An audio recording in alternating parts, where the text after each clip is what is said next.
I'm going over 5 reasons and tips mixed in on why protein is so important. So I'm actually getting ready to work out. So I'm gonna be making a protein coffee. I haven't eaten breakfast. It's been about 4 hours or so since I've eaten breakfast. That's gonna bring me into my first tip and information on protein. Make sure that you're getting protein for every single meal. Start your day out with protein. Make sure that you're getting at least 30 to 40 grams per meal, and that can definitely increase depending on your needs. Number 2 is gonna be about timing. Although timing is not the most important factor, consistency and the total amount of protein that you're having per day actually trumps all.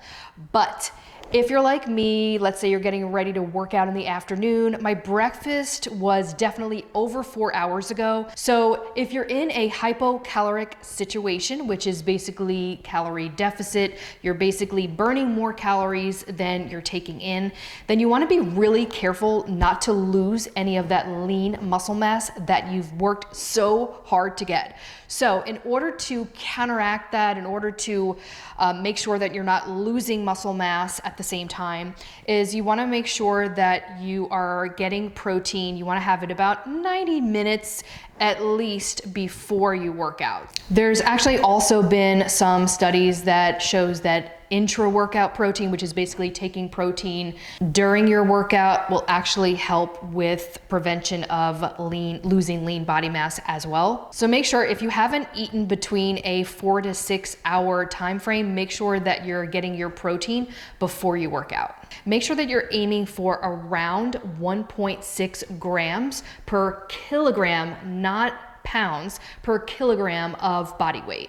And by the way, I always weigh my coffee grounds. It makes like the perfect cup of coffee. I'm gonna show you guys this quick little protein latte. So while I'm waiting for my coffee to brew, I figured I'd go over number 3 with you guys. So as we age, we do lose the ability to fully synthesize protein as efficiently as we used to when we were younger. So we do need to increase slightly. It doesn't need to be overly dramatic, but we definitely need to be very conscious of that and increase it a little bit as well. And a little side note here, vegans, there are a lot of thriving vegans out there. Veganism is not for everybody. There's no one single diet that's for everybody. However, there are many vegans that are concerned with protein intake, and rightfully so. You do want to increase your protein because animal protein versus plant protein doesn't synthesize the same way and get absorbed the same way. So vegans, you want to make sure that you're increasing your protein a little bit as well. Number 4, and this is actually more of a little myth here. Protein is not going to make you bulky, crazy looking, none of that stuff. Protein actually has some great anti-aging benefits. So if you want to make sure that you have healthy, strong bones and muscles and reduce risk for injury, weightlifting and building muscle has actually been shown to reduce all of that. So protein is actually a great way to increase anti-aging benefits. And I think we all want that. All right, so it looks like my coffee's done. I'm just gonna carefully pour this in here. I'm gonna show you guys this quick little protein latte.